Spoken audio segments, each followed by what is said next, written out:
주님의 이름으로 기도했습니다. 아멘. 여러분 반갑습니다. 무더운 한 주 다들 잘 보내셨나요? 네, 어떡하죠? 다음 주에도 이렇게 더우면 정말 일상적인 삶을 살기가 너무 어려워질 것 같은데 다행히 비 소식도 좀 있기는 하더라고요. 네, 한 주간 이 무더운 한 주들 우리 성도들 모두가 건강하게 잘 보낼 수 있었으면 좋겠습니다. 이 시간에는 우리 함께 하나님의 말씀 나누는 시간입니다. 오늘 복음의 대전환이라는 그런 주제로 성전 넘어 예수 그리스도의 복음으로라는 제목으로 사도행전 7장 1절에서 53절까지의 말씀을 좀 함께 나누려고 합니다. 오늘 본문이 너무 길어서 다 읽을 수는 없어서 우리가 1절부터 10절까지만 우리 함께 좀 교독해서 하나님의 귀한 말씀을 좀 읽도록 하겠습니다. 그럼 제가 먼저 1절 읽고 여러분들이 한 절씩 교독해 보겠습니다. 대제사장이 이르되 이것이 사실이냐?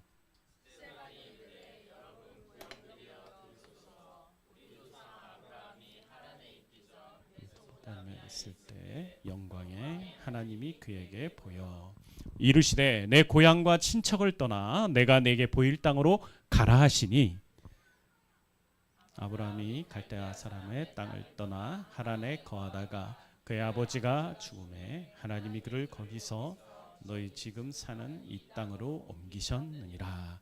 그러나 여기서 발 붙일 만한 땅도 유업으로 주지 아니하시고 다만 이 땅을 아직 자식도 없는 그와 그의 후손에게 소유로 주신다고 하셨으며 하나님이 또 이같이 말씀하시되 그 후손이 다른 땅에서 나그네가 되리니 그 땅 사람들이 종으로 삼아 400년 동안을 괴롭게 하리라 하시고 또 이르시되 종 삼는 나라를 내가 심판하리니 그 후에 그들이 나와서 이곳에서 나를 섬기리라 하시고 할례의 언약을 아브라함에게 주셨더니 그가 이삭을 낳아 8해 만에 할례를 행하고 이삭이 야곱이 우리 12조상을 낳으니라. 여러 조상이 요셉을 시기하여 애굽에 팔았더니 하나님이 그와 함께 계셔 그 모든 환난에서 건져내사 애굽 왕 바로 앞에서 은총과 지혜를 주시며 바로가 그를 애굽과 자기 온 집의 통치자로 세웠느니라. 아멘.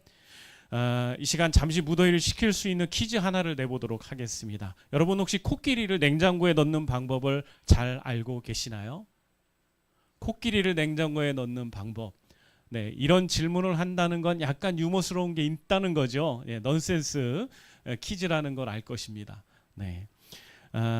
아마 여러분들이 생각할 때 보통은 코끼리를 냉장고에 넣는 게 불가능한 사실임을 잘 인지하실 겁니다. 그죠? 혹시 아니다, 나는 코끼리를 냉장고에 넣는 방법을 알고 있다 하는 분이 계시면 손을 들어서 방법을 이야기해 주시면 저희들 배우도록 하겠습니다. 어떻게 가능하시겠습니까? 네, 민경자매님, 네, 좋습니다. 어떻게 하면 넣을 수 있죠? 네, 네. 와, 훌륭하네요. 네, 정답입니다. 네, 그렇게 하면 되겠죠. 네. 그런데 여러분 아시죠? 코끼리가 큰가요? 냉장고가 큰가요? 코끼리가 보통 크잖아요. 근데 어떻게 냉장고에 집어넣을 수 있을까요? 집어넣을 수 있더라고요. 몰랐는데. 유전공학자들은 집어넣더라고요. 어떻게 넣냐? 냉장고보다 작은 코끼리를 만들어서 넣을 수 있답니다. 대단하죠? 기계공학자는 더 대단합니다. 코끼리를 넣을 수 있는 크기의 냉장고를 건설해버린대요. 이야, 뿐만 아니라 컴퓨터 공학자들 코끼리를 일단 냉장고에 넣는데요. 다만 예외 처리를 한다고 합니다. 네, 이거 지금 일반적인 사람 잘 몰라요.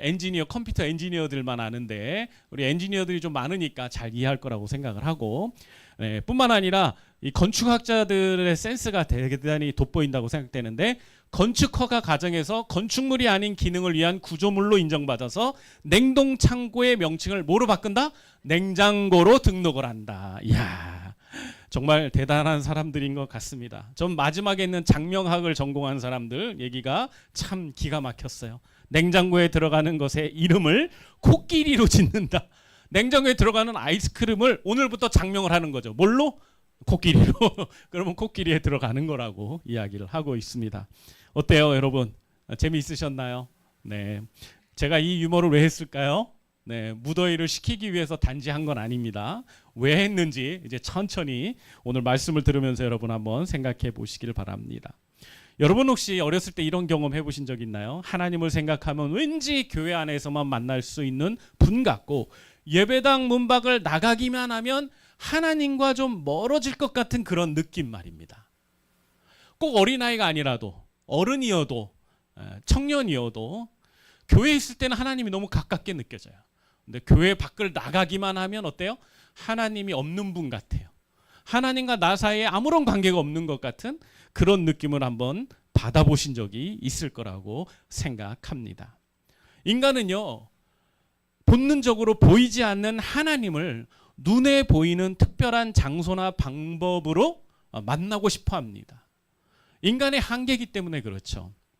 그런데 창조주이신 하나님을 우리가 생각하고 만든 틀 안에 냉장고 안에 코끼리를 집어넣는 것처럼 그렇게 억지로 가두어 놓으려고 하는 것이 과연 가능한 일일까요? 고대 이스라엘 백성들은 이것을 가능하다고 생각을 했어요. 그래서 그들은요, 성전을 지우고 그 성전에 하나님이 계시다라고 백성들에게 가르쳤습니다.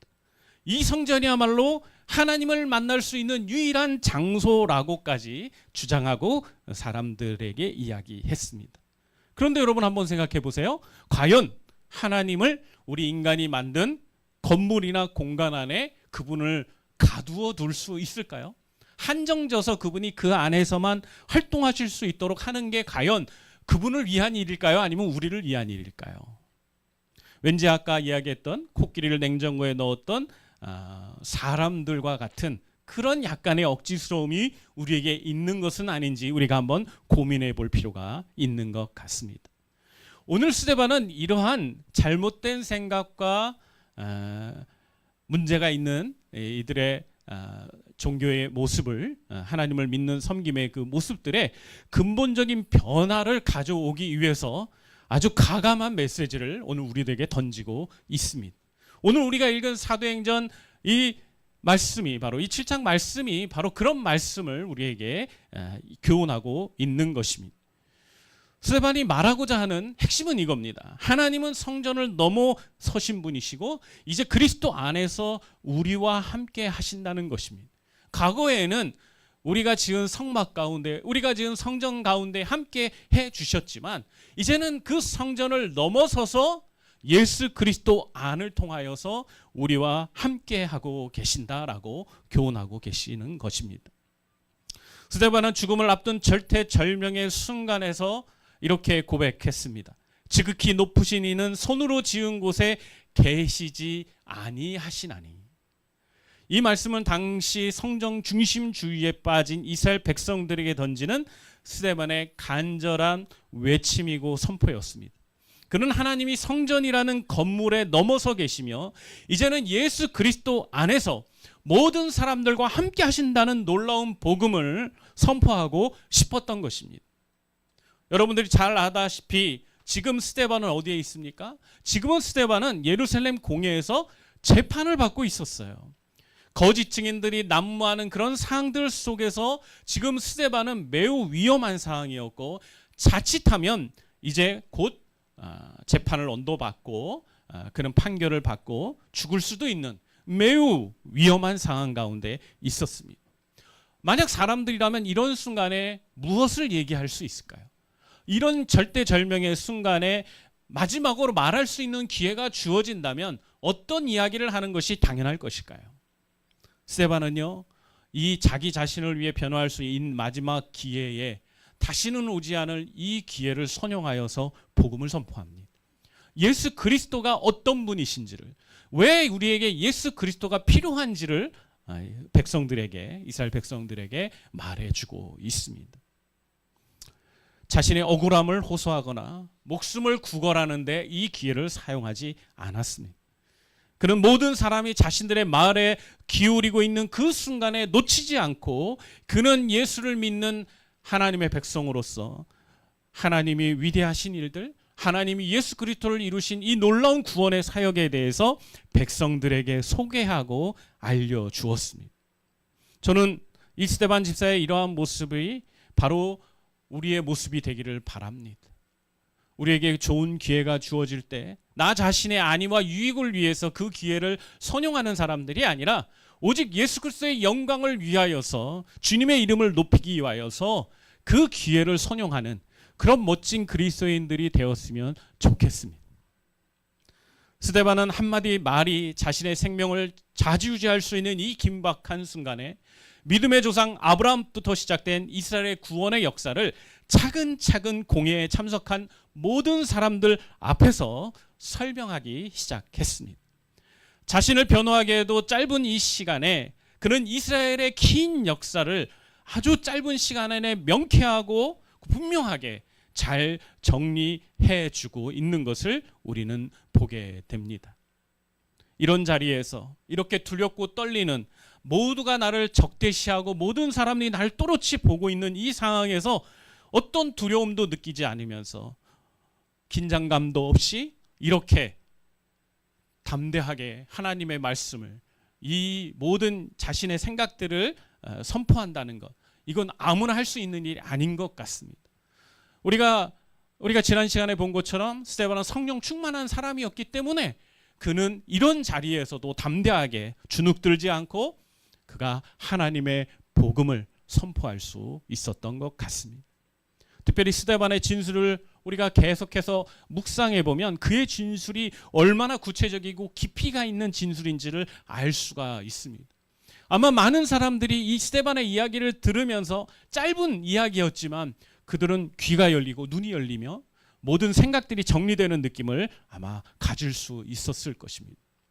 스데반의 이러한 이야기들, 역사적 진술과 해석과 그 통찰력 있는 그의 영감은 모든 사람들에게 큰 놀라움을 주었을 거라고 생각합니다. 물론 이 스데반을 이 공회에 세운 바리새인들이나 서기관들이나 제사장들은 그를 누려도하며 그와 함께 하시는 하나님의 모습을 보면서 아마 매우 떨었을 거라고 저는 생각을 합니다. 이런 상황 가운데 스데반은 이제 백성들에게 질문합니다. 뭐라고 질문합니까? 우리 조상 아브라함은 하나님을 어디서 도대체 먼저 만났습니까? 라는 질문을 던집니다. 그는 이렇게 이야기하죠. 아브라함이 하나님을 만난 곳은 예루살렘이 아닙니다. 아브라함이 하나님을 만난 곳은 이 성전이 아니었습니다. 저 멀리 이방 땅 메소포타미아에서 그는 하나님을 만났습니다. 하란도 아니었고 가나안도 아니었고 성전도 없던 시대에 하나님은 아브라함을 찾아와 주셨고 그 아브라함을 축복하시면서 그에게 놀라운 민족이 되게 해주시겠다는 사명을 부어주셨습니다. 왜 이런 일이 일어났습니까? 어떻게 이런 일이 일어났습니까? 하나님은 어디에나 계시고 무세부재하신 분이시기에 우리의 공간과 우리의 시간이 그분을 제약할 수 없기 때문입니다 라고 우리 스데반은 백성들을 향하여서 이야기한 것입니다. 이것은 당시 성전 유일주의, 성전 중심주의를 외치고 있었던 기득권 세력들에게 매우 위험한 이야기였고, 이것은 자칫하면 자신들의 모든 기득권이 무너지는 그런 매우 절대절명의 순간이었습니다. 그래서 그들은 매우 안타까운 행동을, 이 스데반의 모든 이야기가 끝나고 나면 이 스데반을 향하여 돌을 들고 돌 팔매를 통해서 끝내는, 스데반이 순교하는 지경에 이르기까지 사건이 확대되는 것을 우리는 보게 됩니다. 그것은 무엇입니까? 그만큼 이 스데반의 이야기가 그들 모두의 마음에 충격이었다는 것이었고, 그들을 위협하는 이야기였고, 그들을 불안하게 하게 했던 이야기였다는 거예요. 분명한 진리를 선포되었음에도 사람들은 자신들의 기득권을 잃어버리지 않기 위해서, 자신들이 믿고 있는 그 고정관념을 깨트리고 싶지 않아서 그들은 이런 말도 안 되는 극단적인 행동들을 행하고 말았다는 것입니다. 이것이 얼마나 영적인 우매한 모습입니까?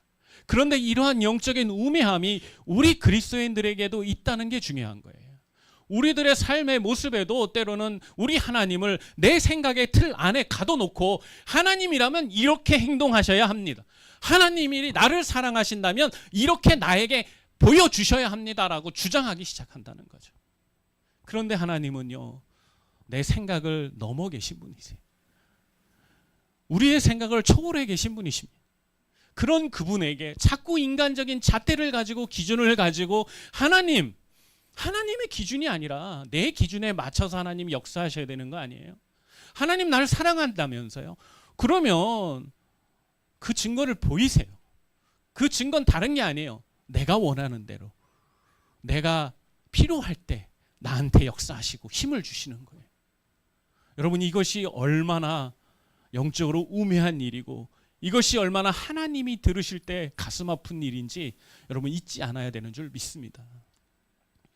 오늘 또 스데반은 또 다른 중요한 원리를 이스라엘 백성들에게 이야기하고 있어요. 그는 요셉과 모세의 이야기를 통해서 하나님께서는 지금까지 자신의 백성들을 구원하시기 위해서 백성들이 찬양하고 백성들이 존경하는 사람들이 아니라 백성들이 싫어하고 거절했던 사람들을 통해서 이 민족을 구원해 오셨다는 사실을 상기시키고 있습니다. 여러분 기억해 보세요. 요셉은요, 형제들에게 팔린 사람이었어요. 그런데 결국 어떻게 됐죠? 이집트에서 총리가 되어서 이스라엘 민족이 완전히 무너질 수밖에 없는 그 절대절명의 위기 가운데 민족을 구원하는 자로 하나님께 쓰임 받았습니다. 모세는요 자신의 백성들을 위해서 너무나 분노한 나머지 살인죄를 저지르는 그런 잔혹한 죄를 지했습니다. 그런데 그것을 그 백성들이 함께 동포된 자들이 이해할 줄 알고 생각했지만 도리어 이해하기보다는 모세를 정죄하고 모세를 싫어하고 미워했습니다. 그래서 너무나 충격을 받은 나머지 모세는 멀리 그 애굽 땅을 떠난 그런 스토리를 가지고 있습니다. 하지만 그런 그를 찾아가셔서 하나님은 민족을 구원할 수 있는 애굽 땅에서 종되었던 이스라엘 백성들을 구원하는 민족의 구원자로 그 모세를 사용하여 주셔서 이스라엘 백성들을 구원해 주셨습니다. 스데반은 이 요셉과 모세의 이야기를 통해서 너희들이 정죄하고 너희들이 십자가에 박은 이제 예수 그리스도를 통해서 하나님은 또 다시 이 이스라엘 백성들을 구원하신다는 이야기를 오늘 하고 있는 것입니다. 너희들이 거절했고 너희들이 정죄하고 너희들이 심판한 그 예수 그리스도가 바로 이 민족을 구원하시기 위한 하나님의 방법이고 하나님의 역사심이다라고 교훈하고 있는 것입니다. 이것이 얼마나 이스라엘 백성들에게 큰 찔림이 됐을지 여러분 한번 상상해 보시길 바랍니다. 지금까지 이스라엘 백성들은 대제사장들과 바리새인들과 사두개인들과 서두개인들을 통해서 들려왔던 이야기를 통해서 예수 그리스도는 하나님을 우롱하고 그리고 하나님을 영화롭게 하지 못하는 그런 완전한 우상숭배의 죄인인 것처럼 이야기하면서 그를 정죄하고 있었죠. 그런데 이제 스데반 집사를 통하여서 이 공회에서 선포된 이야기를 통하여 이스라엘 백성들은 이제 진리 앞에 한 걸음 더 나아가기 시작했던 것입니다. 그동안 자신들의 눈을 덮고 있었던 눈꺼풀이 벗겨지면서 예수 그리스도가 왜 이 땅에 오셨고 왜 저 수많은 사람들이 이러한 두려움 가운데 있으면서도 담대하게 이렇게 놀랍게 예수 그리스도를 증거하고 자신의 생명을 두려워하면서 이런 일을 하는지 그들은 이제야 이해할 수 있게 된 것이었습니다. 스데반은 49절에 이어서 이야기합니다. 솔로몬이 성전을 지었지만 이사야 선지자의 예언을 인용하면서 이렇게 얘기합니다. 하늘은 나의 보좌요 땅은 나의 발등상이라. 하나님께서 그렇게 말씀하고 계시는 거예요. 나는 이 성전 안에 거하시는 이 성전 안에만 거하는 하나님이 아니라고 말씀하고 계시는 것이죠. 이 온 세상에 온 우주에 충만한 그 모든 것이 다 나의 보좌고 나의 모든 지체다라고 말씀해 주시는 것입니다. 여러분, 우리 하나님께서 우리 인간을 지으면서 우리 하나님께서 우리에게 기대했던 것은 딱 한 가지입니다. 이제 내가 너와 함께 교제하리라. 이제 너와 함께 교제하고 너희는 나를 예배할 거다. 그것이 하나님이 원하는 단 하나의 조건이었어요. 그런데 자꾸 인간들은 자신들의 편리와 자신들의 유익과 자신들의 도움을 위해서 하나님을 자신의 틀 안에 가두는 일들을 하기 시작을 했던 것입니다. 예루살렘 성전이라고 하는 그 성전이 하나님을 예배하는 거룩한 곳이기도 하지만 그것은 도리어 하나님을 제약하고 하나님을 인간적인 기준으로 판단해버리는 매우 불합리한 장소였다는 사실을 우리는 잊지 말아야 하겠습니다. 여러분, 스데반은 우리에게도 똑같은 도전을 하고 있습니다. 당신이 믿고 있는 하나님은 지금 어디에 계십니까? 당신의 만든 어떤 틀 안에 혹 하나님을 가두어 두고 있는 것은 아닙니까? 그것이 물리적인 건물이든 우리의 고정관념이든 문화적 전통이든 상관없이 우리는 하나님을 우리만의 작은 틀 안에 제한하려고 해서는 안 됩니다라고 오늘 스데반은 우리에게 교훈하고 있는 것입니다. 여러분, 하나님은 거룩한 분이십니다. 그분은 영이십니다. 그분은 무소부재하신 분이십니다. 그러기에 어떠한 종교적인 원칙과 규칙과 시스템이나 민족적 자부심과 문화적 경계 모든 것들을 다 뛰어넘어서 하나님이 역사하실 수 있다는 그 가능성을 우리는 열어놓아야만 하는 것입니다. 그렇게 할 때 하나님께서는 우리 삶에 마음껏 역사하시고 우리의 삶 가운데 놀랍게 역사해 주실 수 있는 것입니다. 하나님을 너무 인간적인 좁은 생각과 판단의 기준을 가지고 그분을 한정하거나 제약하는 그런 우리의 우매한 태도들을 내려놓으시길 주님의 이름으로 축원합니다. 예수님은 우리의 성전이십니다. 건물이 성전이 아니라 예수 그리스도가, 그리고 바로 우리가 예수 그리스도의 성전입니다. 그렇다면 우리가 이제 해야 하는 것은 무엇입니까? 하나님을 만나고 예배하고 교제할 수 있는 우리가 지금 해야 하는 것은 무엇입니까? 우리의 삶 전부를 하나님이 거하실 수 있는, 거룩하신 하나님이 거하실 수 있는 성전으로 변화시켜 가야 하는 것입니다. 그분은 거룩한 영이십니다. 그러기에 그분이 함께 하시기 위해서는 우리의 삶이 거룩해야 하는 것입니다. 우리 안에 있는 어떠한 죄악의 요소들도 우리는 깔끔하게 청소해야 되는 줄 믿습니다. 감사하게도 예수 그리스도의 그 십자가의 보혈이 우리를 정결케 했습니다. 아멘이십니까? 우리가 주님께 기도하고 주님을 의지하는 그 순간 우리의 삶은 정결하게 되어 있습니다. 그리고 하나님의 영이 우리 가운데 머무르실 것이고 하나님이 나를 통하여서 역사하실 것입니다. 우리의 삶은, 우리의 모든 기도와 우리의 모든 생각과 우리의 모든 말은 예수 그리스도의 영이 우리를 통하여 일하시는 것이라고 믿습니다. 하나님의 거룩한 영이 우리 안에 거하시고 계시다면 그 안에 계신 그 하나님이 나를 통하여 하시는 그 모든 것들은 우리 주님이 우리에게 말씀하시는 것과 다르지 않습니다. 사랑하는 성도 여러분들, 우리가 누구입니까? 예수 그리스도의 영으로 충만한 하나님의 백성들입니다. 그러면 우리가 어떠한 삶을 살아야 하는지 우리 스스로가 좀 한번 깊게 생각해 보기를 원합니다. 세상 사람들과 동일한 방식과 가치관과 행동의 양식을 가지고 우리가 그들과 살아가면서 나는 거룩한 하나님의 자녀입니다 라고 말하는 것은 말도 안 되는 일입니다. 우리가 정말 하나님을 믿는 거룩한 자녀라면 그 거룩한 자녀다운 삶을 우리 삶에 보여줘야 합니다. 우리의 말부터, 우리의 행동 하나하나부터, 우리의 습관 하나하나부터 달라져야 되는 줄 믿습니다. 감사하게도 우리가 참 부족합니다. 우리 주님이 우리를 만나 주셨지만 여전히 우리 안에 죄악의 찌꺼기들이 남아 있어요. 그런데도 우리 주님이 우리를 부르셨습니다. 주님이 우리를 구원해 주셨습니다.